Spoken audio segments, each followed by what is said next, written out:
Nobody would have thought that I would be the one. Rhyner, sports talk. Baseball, baseball, baseball, baseball. Oh, with the big mic. Oh, okay. All right, yeah. Okay, now I get it. We got a lightning strike, boys. What happened over there, Grego? We had a little lightning strike right outside the window.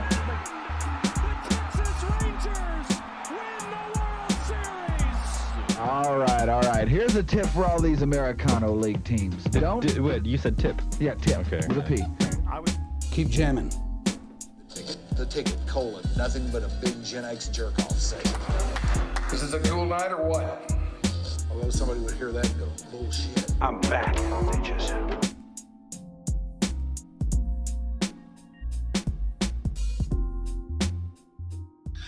Coming at you on the 17th of November today. 172 of these bad boys. That number doesn't even seem real, Shoopy. Especially not for me, who normally would, under most circumstances and conditions, would tire of this after about 15 or so. But you're having so much fun with your friends. I am indeed. And I'm looking forward to this because today we're going to be joined by, I think. Did we lose him? Yeah. What happened? This is not my fault this time. I'm not blaming you. Let me check in with him. Keep talking, Mike. Talk about stuff, Shoopy. Okay, we're talking about stuff. We're talking about stuff. We're talking about stuff. Talking about so much stuff. We're talking about stuff. We're talking about stuff. We're talking about so much stuff. It's stuff. It's stuff. It's stuff all the time. I don't know where he went, Stuff, guys. Stuff all the time. He left us. Like, just left. We were having a great conversation before the show started. I know. I said, I'm going to kick him in the background and then I'll put him on in a minute. So I'm asking him to sign back in if that's what indeed happened. So we'll see what happens. He just left us, Mike. You know what? I don't blame myself this time. I've been blaming myself most of the time for the bad things that happen on Riverside, but I don't blame myself this time. You're doing great. Thanks, guys. We're live, so I'm just going to sit here and talk to you. Hey, See what Riverside happens. can't be trusted anyway. Everybody knows that. The miracle of It's out Riverside. to get us. I know. He just left us. We're just going to vamp and listen to Titanic played by a recorder. Yes. You know, my niece has been playing recorders lately. Does it sound about like that? Yeah. It's just as bad. Just as bad. I used to have one of those when I was a kid. I would play it all the time. Drove my parents crazy. They're really annoying, Mike. Yeah. Like, they're really annoying. They are really annoying. They suck to clean, too. Oh, I've never thought about cleaning yet. You should. Crap, I need to go clean Cora's when I it's get home. gross if you don't clean it for a little while. Uh-huh. It's moldy. It's gross. Yeah. My poor baby. Don't ask me how I know. Oh, so you had a moldy one. Huh? You had a moldy one. Not on purpose, but yeah. And also my mom's like, Michael, what the hell? I It's don't understand. gross. I still don't understand why Billy left us. I don't think he intended to, Hope not. but I texted him. So. Maybe he was just over me. Yeah. Because I put him in the background. Wow, we've never made it this far. Maybe in it was this never song. his intention to do this in the first place. He just wanted to make us look bad. Yeah. It's his Well, birthday, so he's pranking us. I was going to say happy birthday, Billy. Wanted to get to the party. I guess. Maybe he got a phone call.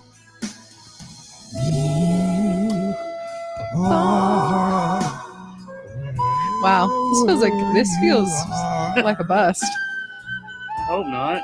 It's one of the best things we've ever done. I was going to say, I'm not mad at this. I'm just sitting here. Hey.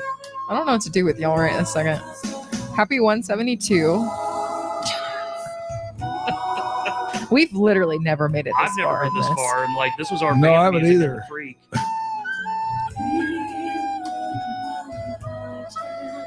My heart. God. Was this bad music of the ticket too? No. I think Ben and Skin brought this in, and then I just stole it for the other shows that it were. No. So, what do we want to talk about if Billy doesn't come back? He says he's trying to sign in. Okay, that makes me feel better. I don't feel good about it. I think he left us. Not on purpose. I mean, he says he's trying to log back in. There's Oh, man. gosh. Now that sounds like Cora. There That we sounds spot on like Cora. go. So if he's It's trying hard to to sign in, do. he can't get back in. What does that mean? Very good question, y'all. I mean, he should technically be able to get in.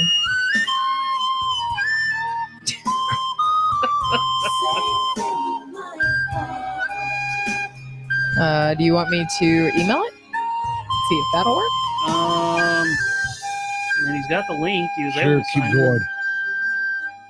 Yeah. Yes. That was Becca. We asking tried us everything. If we've texted him. We've tried everything. I guess we can move to Zoom if we have to. This is very awkward. Yeah. I don't like having to get on here unless absolutely necessary. One more time. I just wanted to make sure that everybody knew this wasn't my fault this time. Should feel we like- try a Zoom link? I guess we can try a Zoom link. I'm gonna start doing reactions on these Oh, things. this is Raise my keeping me from hand. watching the Cowboys. I mean, we still Were got you 2 really hours gonna watch the before game Cowboys? starts. Oh, okay. It's What just time's the Cowboy dark game outside, start? But not that time yet. What time does the Man. Cowboy game start? Like 7:20 or something. We're gonna be in the middle of the show. Don't worry about that. You want me to turn it on while you interview our next guest? We're gonna be in the middle of a show when the Cowboy game's going Yeah, on. we're banking a show because I won't be here on the 17th of December. You wanted this, Shoopy. People are literally just gonna watch 6 minutes I of us guess. bitching at each other. Hey, Mike, Hey, Ash. did anything cool happen this weekend? Anything cool happen? Yeah, might as well ask. Nothing that I know about. Nah. But I'm not cool, so if anything cool did happen, it bypassed me. It took there- one look at me and said, "Nah, I got." Is there anything we didn't get into the OG that y'all want to talk about until we figure this out? Are we sending? Are we gonna be sending? Ah, we found it! Hey, Billy! Oh my gosh! There we go. There we go. There we go. We got it. Let's start over. No. No. We just I let's mean, just go We're with it. literally 6 minutes and 45 seconds into this show. Hello, I Billy. I just gave up on my laptop, guys. I'm sorry. Aw. okay. You were Well, all what are you on now? If you gave up on your laptop, what are you on now? I'm just being a phony guy. Right. That was good. I just one more time. Are you sure your life is not in danger? I can't promise you that totally, but I'm doing my best. I mean, it's like right on his nose right now. I know. Okay. He's Okay. a wanted man. Y'all have fun with this. I'm getting off here. Bye, Nobody Ash. wants to talk to me anymore. All right, but we do want to talk to Billy Martin Jr. Yay. over there, the scion of one of the most controversial figures, actually, that baseball has ever known, and certainly one of the most controversial to ever come through our Fairburg. And he came through our Fairburg when baseball was still very, very new around here. And he had his time here, and he also, one other thing that happened during his time here, or probably the biggest and best thing that happened during his time here, was he showed these Texas Yahoos what good baseball looked like. Because when he came here and managed the team in 1974, that was the first winning season the Rangers would ever have, and it was going to be a while before there were some others. But that's the main thing I remember him for. Now, you were his son. I'm sure you got other memories than that. I mean, you probably were along for all of the many rides of his varied and well-traveled career. But what are your memories of his time here? Do you have any? Something I'm proud of, being an Arlingtonian, is he helped keep the Rangers here. Nobody really knows this story. Bob Short, the owner of the team back then, had the team for sale. But the only two buyers he had were a group in Denver and a group in Seattle. And he didn't want to be the jerk to sell the Texas Rangers, who obviously was named after the law enforcement agency, and they kept the name back then to Seattle or Colorado. So he fired Whitey Herzog and hired my father. And at the time, I remember I was at the press conference. I can't believe I remember because I was 9 years old. But Randy Galloway said to Bob Short, the guy you hired was pretty good, meaning Whitey Herzog, who's in the Hall of Fame. And he said, I'd fire my mother to hire Billy Martin. But the truth is, Dad did turn the team around. He did. Ironically, Billy's turnaround gang, they called it. That was their first winning season. He was their first manager of the year. And a man in Fort Worth named Brad Corbett stepped up and bought the team. Now, obviously, we would have gotten another team in the Dallas-Fort Worth Metroplex, but they wouldn't have called them the Rangers, and I doubt very seriously they would have been in Arlington, Texas, because Arlington would have failed. And that probably means the Cowboys wouldn't be here, too. And so it's something I take a little pride in, that my father helped keep the Rangers in Arlington, Texas. And that's something you think he'd at least get a plaque in the ballpark, or he should. He definitely should. He does. For showing us what winning baseball looked like for the first time, he definitely should. Now, in 1973, after a horrible 1972 year, they did bring Whitey Herzog on board, and things got better. There were a lot of really young guys and everything like that, and things got better, but they still didn't have a winning season. You could tell they were on the right track. You could also tell it was going to be a very slow roll, and the owner was not known for being a man of considerable amount of patience.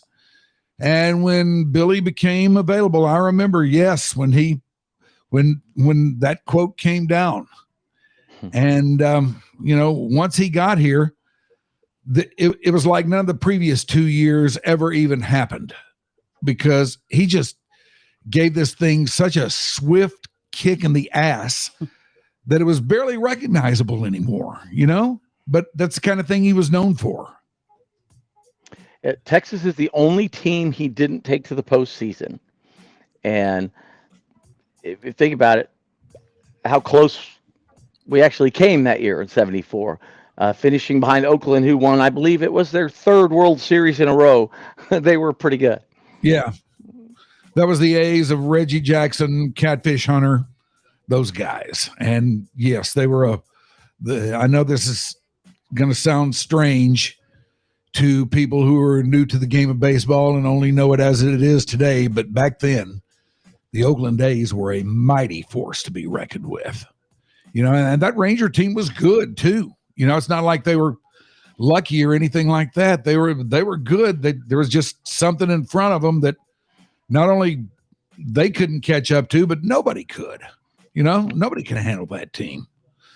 What kind of guy was your dad around the house when you were a kid? I think people assumed he kicked dirt on me too, and he did. He was. He only said that for Durwood Merrill and those guys. Exactly right. Durwood's one of the few umpires I talked to who really didn't like Dad too, because most of them got to know him off the field and loved him, because as soon as he saw him off the field, he'd go sit down with him, have a drink, act like nothing happened. Do you remember an umpire named Kenny Kaiser? Yes. Okay, he would come down here and wrestle at the Sportatorium with the Von Erichs and those guys, right? Kenny was a big, huge guy. And he tells me this story one day. He says, "Let me tell you about the day I fell in love with your father." He said, "I blew a call at first base." And he said, "And your old man screaming and yelling at me." And he goes, "I'm a lot bigger than your dad. When guys like your dad, or especially really little guys like Earl Weaver, were yelling at me, I would just sit and imagine myself grabbing them around the neck, taking them down and smashing them, hearing all the air come out of their body." But he said, later that night, I'm sitting in the hotel bar all alone, and in walks your father. And I'm thinking, oh, crap, here we go again. But your dad sits down, buys me a drink. For some reason, he knew my mother was in the hospital, asked how she was doing. He never once brought it up. We had a blast. Now, I knew tomorrow night if I blew another call, he'd be right back in my face again. But I also knew as soon as the game was over, it was over. So to answer your question, he knew how to let it go. He knew how to do what I tell my clients as an agent, to flush the toilet. Learn from it, think about what happened tonight, then flush the toilet, because you got to live a life. And in baseball, when you play that many games, you can't swim in it all day. Yeah, you're never far from the next one in baseball. So if you can do it, and there probably have been some that just couldn't, and you kind of wonder just what kind of shape it left those guys in, because it is, it's an everyday game, and it's very important that you are able to do that. Go out there, play the game that night, no matter what happens, good, bad, whatever. Drop it, leave it alone. It's gone. You got another one tomorrow. You don't have much time to gear up for it or anything like that. It's kind of neat to know that he was that way. Well, I got to see how he did it as a manager. I'd love to have asked him how he did it as a player. As a manager, after the game was over, his coaches and we'd all go to a bar. Shocker. But he'd sit and have his first drink all alone. And nobody messed with him. And that might take 5 minutes. It might take, the longest I ever saw it take was about 45 minutes. The day Carl Yastrzemski tagged out Bobby Meacham and Dale Berra, both at home plate, which were the first and second runs of the eighth. I mean, would have first and second out of the eighth inning in a one-run losing ball game. And that took my father 45 minutes to get past that one. But what he would do is you'd see him go over the whole game. I should have done this. I should have stuck with my starter longer. I should have pinch hit in the fifth inning. I should have done this. And then all of a sudden he'd look up and go, "Hey, Pard, what's going on?" And that meant, we're not talking baseball anymore. I just flushed the toilet. Would he talk baseball with you? If it was before that moment, yes, sir. If it was at the ballpark, yes. But there was a time once he turned it off, we all knew. Yeah. We don't talk it anymore. And my father's grit was my father's love and heart was as big as his grit. And as tough as he could be, that's the way he made you feel loved.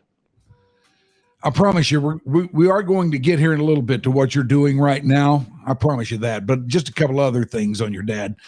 That's another thing I always heard about him.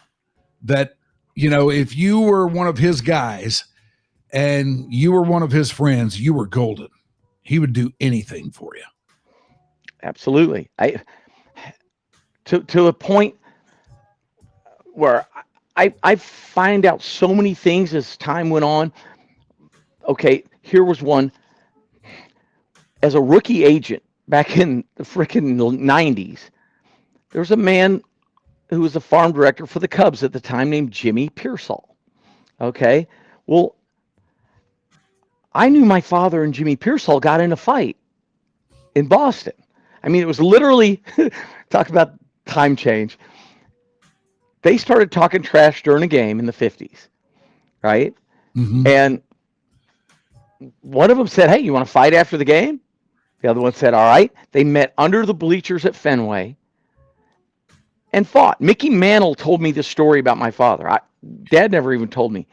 And they went and met. Half the teams came and watched the fight. Dad won. So I always assumed Piersall didn't like my father. And I couldn't believe how nice he was to me. Mike, he treated me like gold. And I said it to him one day. I'm like, "Man, I appreciate how good you are to me. And I'm actually kind of shocked." And he looked at me funny. He said, "Why?" I said, "Well, I know you and Dad got in a fight." He said, "Oh, yeah, your dad whipped my ass." And I'm rolling my eyes even more. He said, "But I bet you didn't know that after my playing career ended and I was having a tough time, your dad was the one who found me, picked me up, and got me back on my feet and got me my first job back in the game after I quit. And oh, by the way, got me this job with the Cubs too." Now, for those who may not know, and probably most don't, Jim Piersall who is the other guy in this story, was a guy who had problems of his own when he was in the game of baseball. He was I don't know if they were driven by alcohol or anything like that, but he would, from what I understand, from what I've been told, and this is all anecdotal information here, I never knew the guy, but he was a real nervous type, kind of a really fringy, out there on the edge character. And I don't mean that necessarily in a bad way, but he was just a guy who you never could really tell what might happen next around him. I guess that's one way to put it.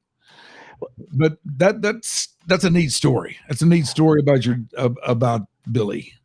Well, a good way to talk about him. Okay, especially think about when we're talking about back in the 50s.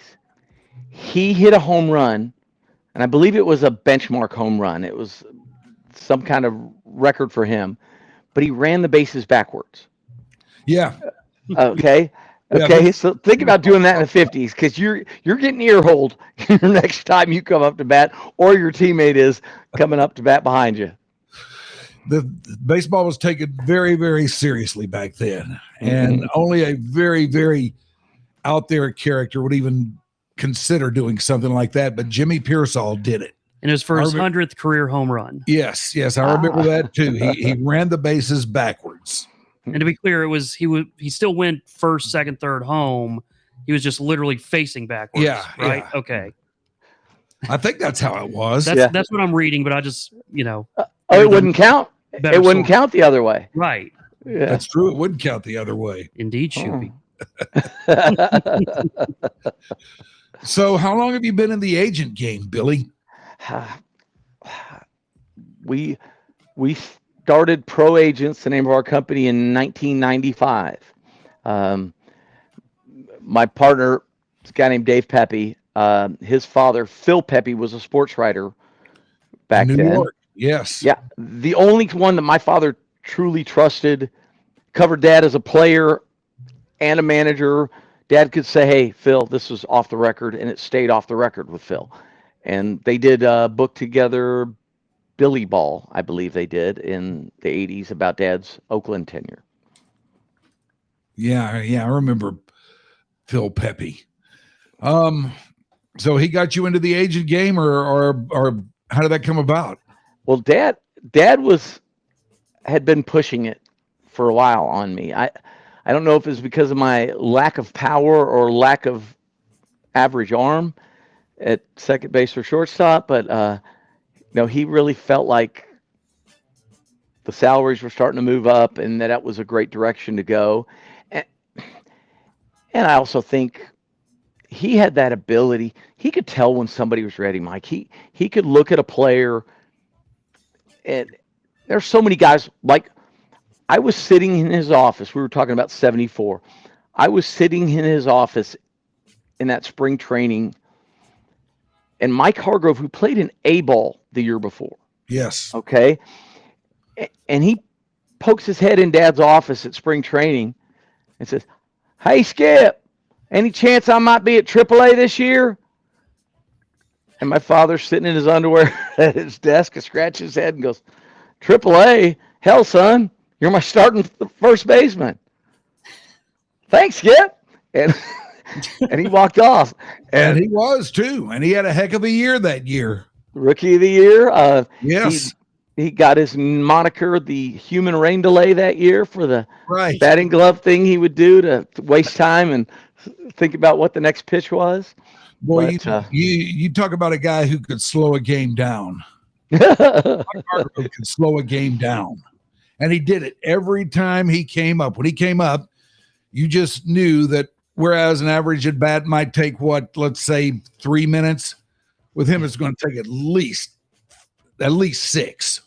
Not have liked the pitch clock. No, he would not have liked the pitch clock. The pitch clock would not have been his friend. Good hitter, though.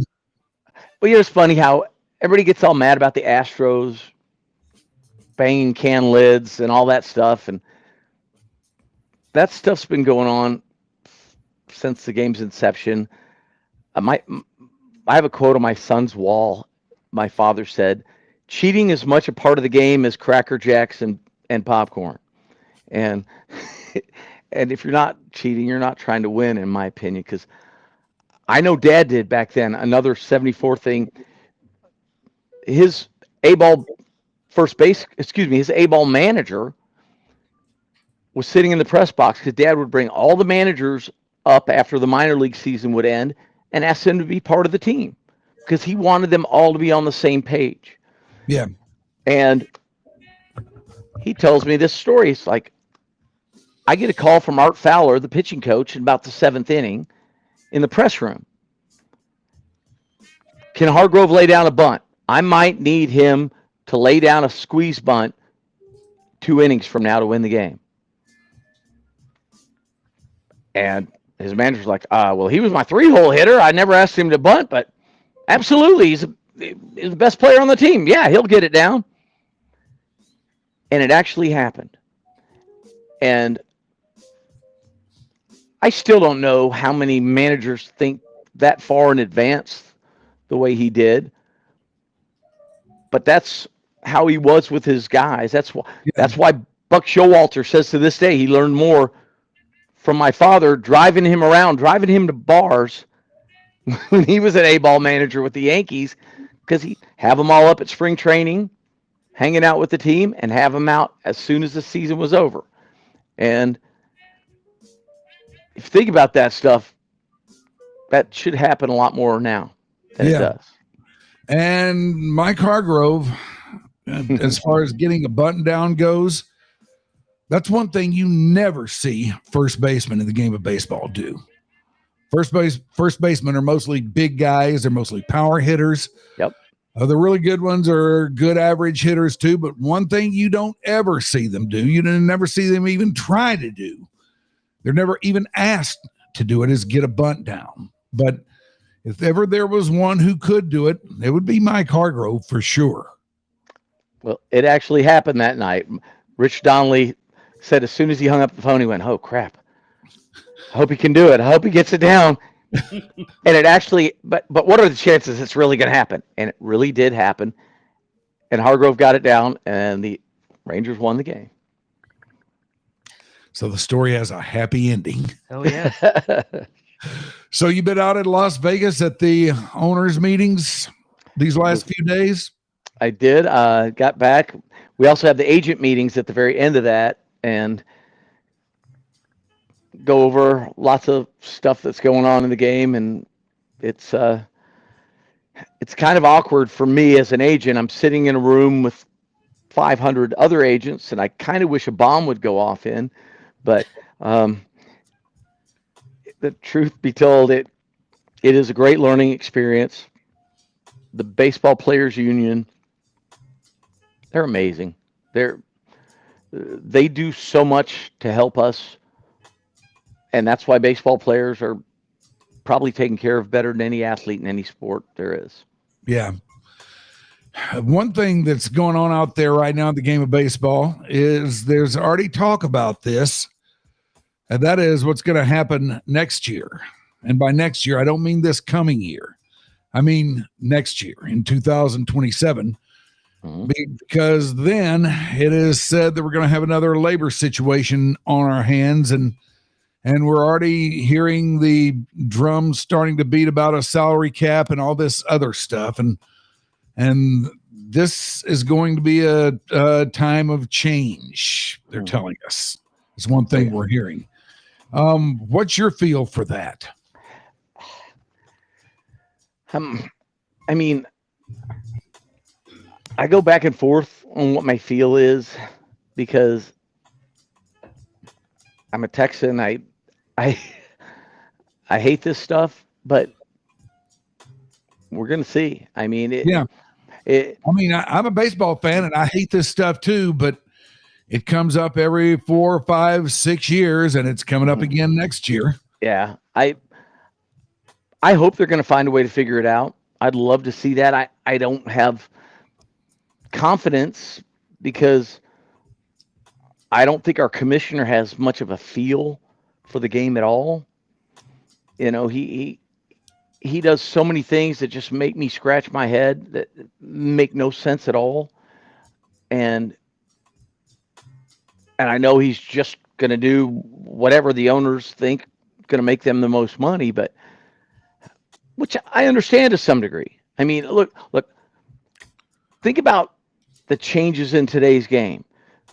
Today's minimum salary, the minimum wage maker makes more than Mickey Mantle, Babe Ruth, Joe DiMaggio, and Ted Williams made combined on their best seasons. Okay? So, I mean, the players are in a great spot, but yet they're pulling scouts away, guys that are making $40,000, $50,000 a year. Your whole scouting budget is much less than your utility infielder who's sitting on the bench most of the time. Mm-hmm. You know, so there's a lot of it that drives me crazy. They want colleges to develop players. Colleges aren't going to develop players. With NIL and what's going on right now, all they care about is winning. College coaches are making way more money than pro coaches are. And so it's a joke what's going on there, trying to develop players. They don't care. They're not going to do that. So they shouldn't be getting rid of minor league teams. Limiting the draft. Our 20-round draft is going to be a 10-round draft soon because baseball wants it to be like football and basketball. Well, I'm sorry. Baseball's not like football and basketball. No, it is not. Yeah, you draft a player in baseball, and it's at least 4 years before you hear from them again. Yeah. And every other sport is pretty much you draft them and they're playing in the league the next year. You draft a player in baseball, and even if he's really good, it's a story for one news cycle. And then they pat him on the head and say, okay, little buddy, go down the minor leagues. We'll see you in 3 or 4 years. Yeah, we'll see see what you you got in then. Yeah. See you in Spokane. And it's supposed to be that way because there's so Sure, many things sure. you have to learn. Sure. And I'm not saying that's a bad thing by any means. It's just the way it is. I mean, I get how people want it to be quicker because it's exciting. You get that high round pick, but baseball's a different game. It's a game of so many little things that it takes a long time to get it all put together. Yeah.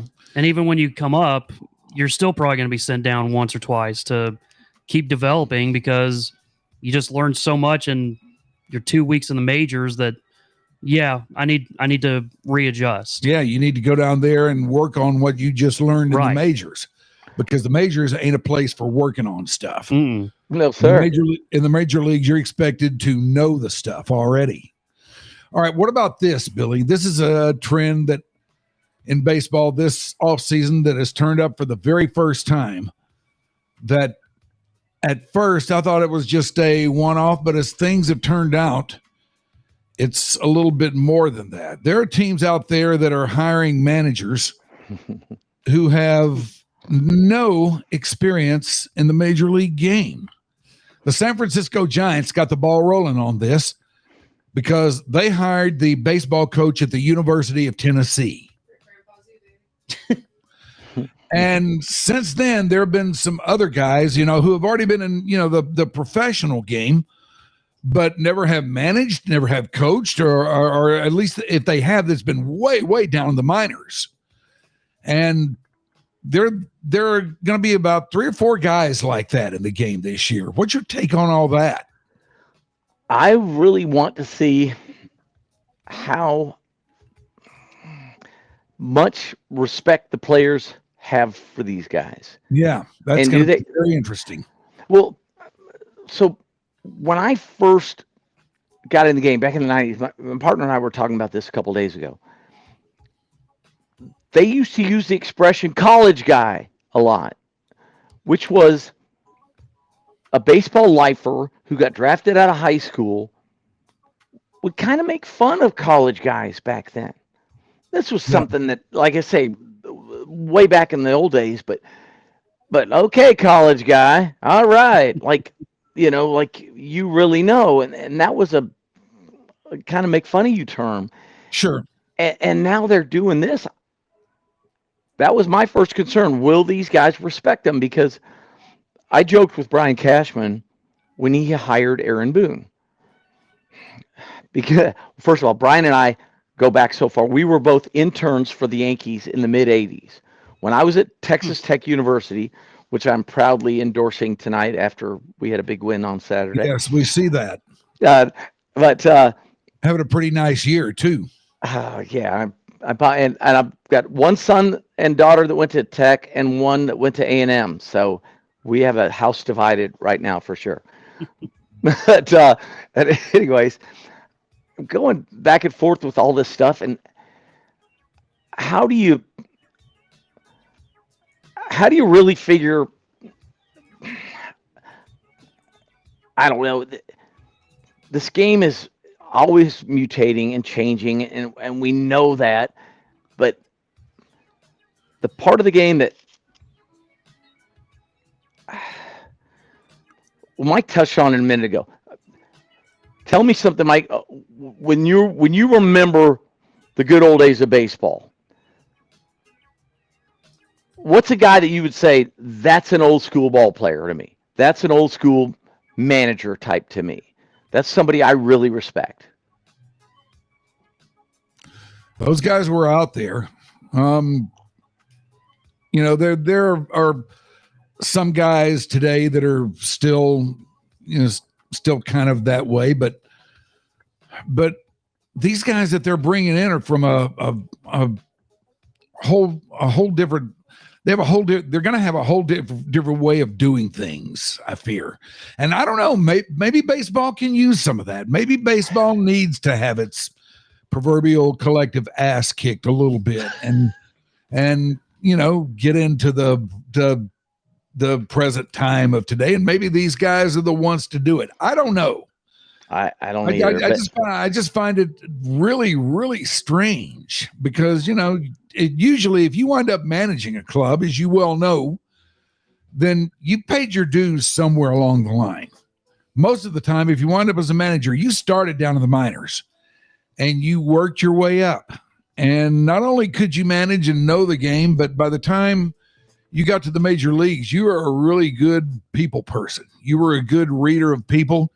You could read your room, you could read your club, you could read your guys, and you knew what you had and you knew what to do with them.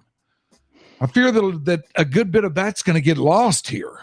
It's absolutely going to get lost. And so what I was alluding to earlier when I said I had some drinks with Cashman and we were talking because he and I were interns together, and when he hired Aaron Boone as manager, I teased him a little bit.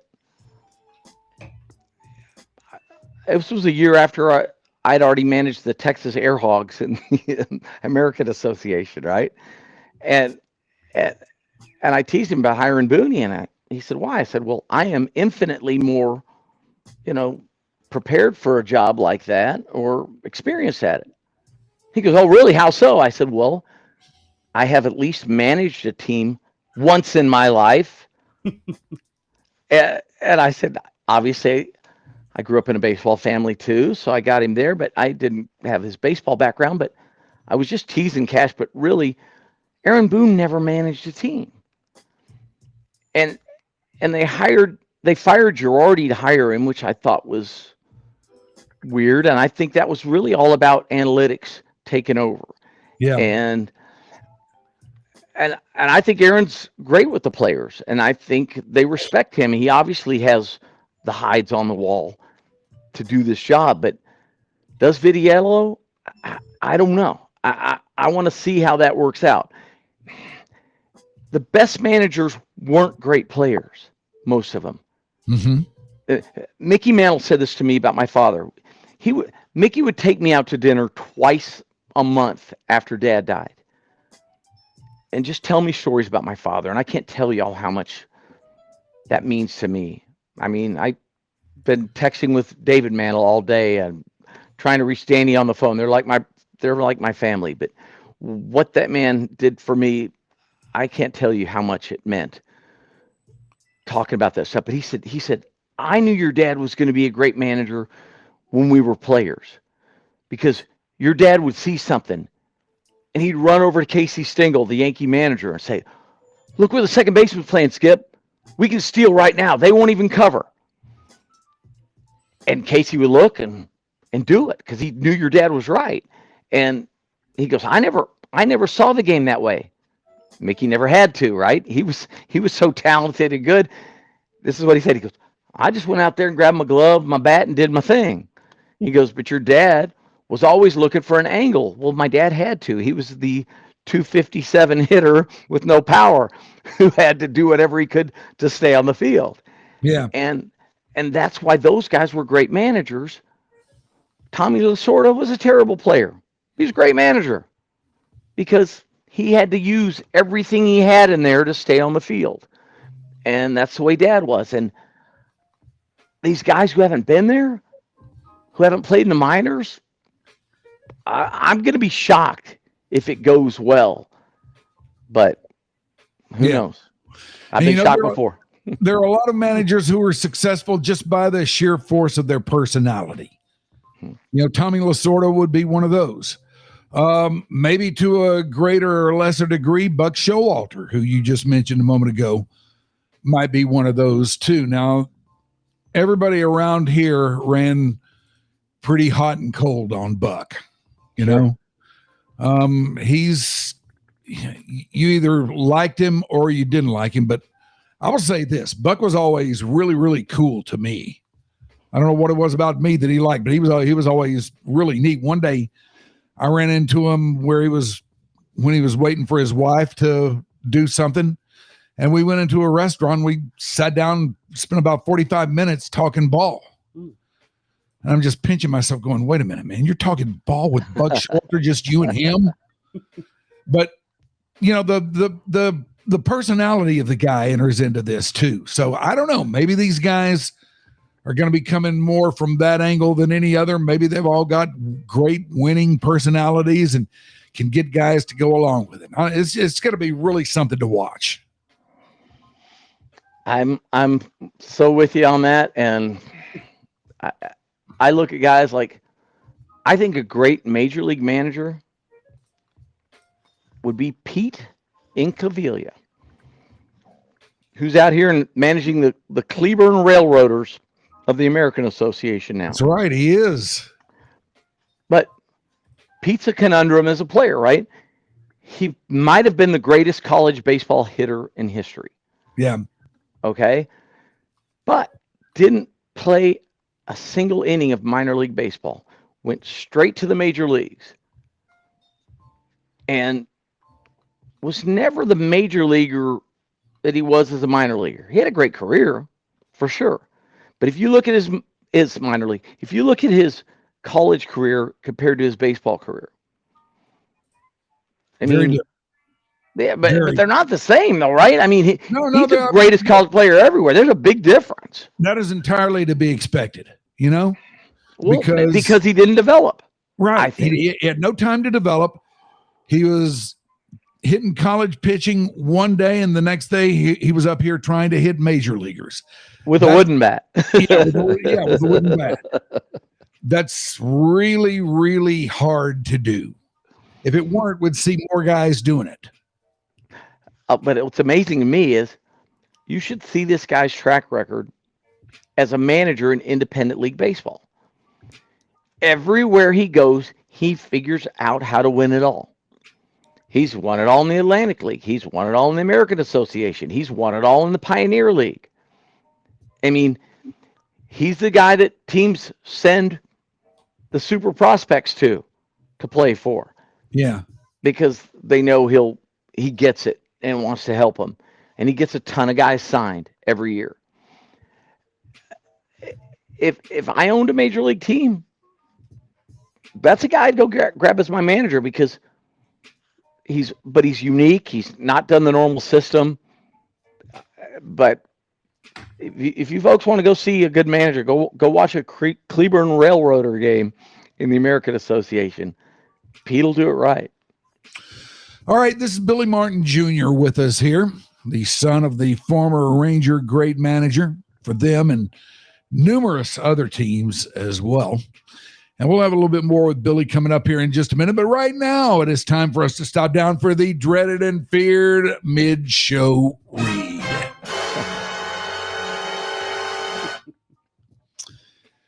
You know, there are people out there wandering around who are in a lot of pain. They hurt. They can't sleep at night. And they would love dearly to do something about it. Thing is, they've tried a lot of different stuff. None of it's worked. Now, if this sounds like you, let me ask you one question. Have you tried CBD yet? Well, if you haven't, you ought to. Now you're thinking, okay, he's going to send us to a head shop. No, I'm not sending you to a head shop, because at the CBD House of Healing, they are all about that. Healing, making you feel better, making it easier for you to sleep at night. The other stuff, well, that's just kind of an incidental thing there, because they're all about helping you out. Their owner is a registered nurse, and she will listen to whatever's gone on with you, whatever you got going on with you that's causing difficulties for you. She will listen to you, tell her what's going on, and chances are really good that she's going to have something that can make it better. I don't know if it can make it go away, but it can make it better. Now, you may be saying to yourself, okay, how do you know all this? Well, I know all this because I've had some of these problems myself here lately. And I've used stuff that I got from them over at the CBD House of Healing, and it has really, really helped me out. It's made me feel better, made it easier for me to sleep, and it's done exactly what I wanted it to do. Now, if they can do that for me, they will do it for you. So go see them at the CBD House of Healing. They are located at that burgeoning intersection of Northwest Highway and Plano Road in the northeast quadrant of that intersection. Go by there, tell them you heard about it from us here on Your Dark Companion. It is the CBD House of Healing. Get your head right and get better with the CBD House of Healing. Is that all we got here today? You nailed it. You think? Felt pretty good. You think they're going to be happy with that? They better be. Okay. All right. Billy Martin Jr. here with us. We got a few more minutes with Billy. And on the subject of Pete Incaviglia, if we may touch on him just for another moment here, do you think somebody in organized ball is going to give him a shot? No. I don't, but I would highly recommend him. I don't, because he did a brief stint, I think, with the Tigers organization, and realized you don't get to manage. The analytics guys are making up your lineup. The analytics guys are making up, the pitching rotation, everything. So he's like, what's the point? And it's part of why he's in independent baseball. Yeah. Because he wants to manage and try to win. But I think about it, because the guy's really impressive. I've watched it. He was briefly on my staff the 1 year I managed, and Donnie Nelson made me manage. He's much bigger than me, and he told me yes. I had to do it. It would help my career, and it was a blast. Ironically, I think I learned how much I didn't know about the game the year I managed. I thought I would I thought I could really just show up around 5 o'clock for a 7 o'clock game, make up the lineup, manage the game, and get out of there. And there's so much more to it than that. You get so involved with each player's life and so many things. I was clueless, to be really honest. It's hard. It's bound to be. All right, one more question about Billy here. How do you think he would be with the place of analytics and stuff like that in today's game? He would love the extra knowledge. There's no doubt. People say it all day, oh, your dad would hate analytics. And no, he would love the extra information. But he would still manage the game by his gut. Yeah. And I think at times use the analytics to help that. I think he would do the exact opposite of what the whole world says he should do in this moment quite often. And I mean, I know that about him. There's no way he wouldn't love that and feed off it. I think Alex Cora does it right in Boston. I think he gets all the information, but still has the ability to say no and make his own moves. I had a client I was representing that played for him, who was pitching really well, and he came out and he pulled him in a moment that was crazy. The team was down by 4 or 5 in like the 8th inning, and my guy came in with the bases loaded, got a pop out and a punch out, and did great, right? But they bring in a lefty to face a righty. And he comes out and he says, look, I'm doing something completely against the analytics to screw up the other teams right now. He goes, this has nothing to do with you. He said this to my client. This has nothing to do with you. I promise you. Don't read into this. I'm doing this to screw with them. I'm throwing in the towel on this game. Okay? To some degree. He goes, I don't think we can come back from the 4 or 5 run deficit they were at. He goes, I'm doing this to mess with their analytics. And he pulled him in his office after the game, too, and reiterated everything he said. Don't take this personally. This has nothing to do with you. You came in and did your job. But I want to bring in the lefty to face the righty in this key moment to screw up everything. Okay. Does that really screw up things? I don't know. I have no idea. I know my client thought it was weird. And it certainly does go against the grain. After what he just done, too. I mean, it's not like he came in and walked 2 guys. He came in and got a punch out and a pop-up. Yeah. And did his job. Now, was there some other analytic thing that maybe the guy he was facing, he had a bad matchup for? I don't think so. I don't remember that. I think I would have thought of it in the moment, but it was so weird. And he called me that night and he said, this happened. And knowing Cora a little bit, I think it's probably true. And that's how it should be. But I think organizations get so fixated on one way or the other, and they don't mutate very well. And so I don't think anybody's totally figured out the right mix yet. No, I don't think they have either. In fact, I think we're a long way from coming up with something that is the right mix, you know? That's just the way it goes. Well, Billy, I hope you've enjoyed your swim through Your Dark Companion today. We've certainly enjoyed having you on, and we wish you very, very well in all of your endeavors and everything you may do. And a happy birthday, by the way. And a happy birthday, by the way. I bet you thought we didn't know that. Yeah, it's a weird birthday for me. I just turned the age my father was when he passed, and I kind of weird for me. Got to be kind of a little bit of a weird day. Yeah. But a birthday is a birthday. Just be glad you got one. I'm going to set the bar a little higher than that, Rhino.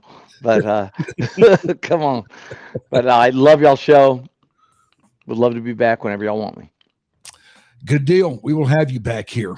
That is Billy Martin Jr. joining us here on Your Dark Companion today. And don't forget out there, you can find us, as they say, wherever you get your podcasts. And if you're one of those who swims in the waters of the podcast, you probably know where these places are. It is Spotify. It is YouTube. Just wherever you get them. You know where they are. I don't have to tell you that. Anyway, thank you, Ashley. Thank you, Shoopy.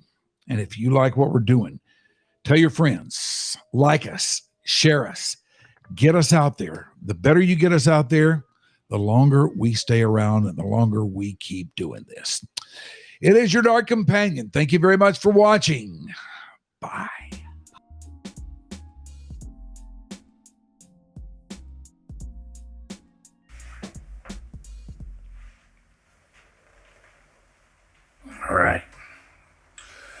I'm gonna go take my pants off.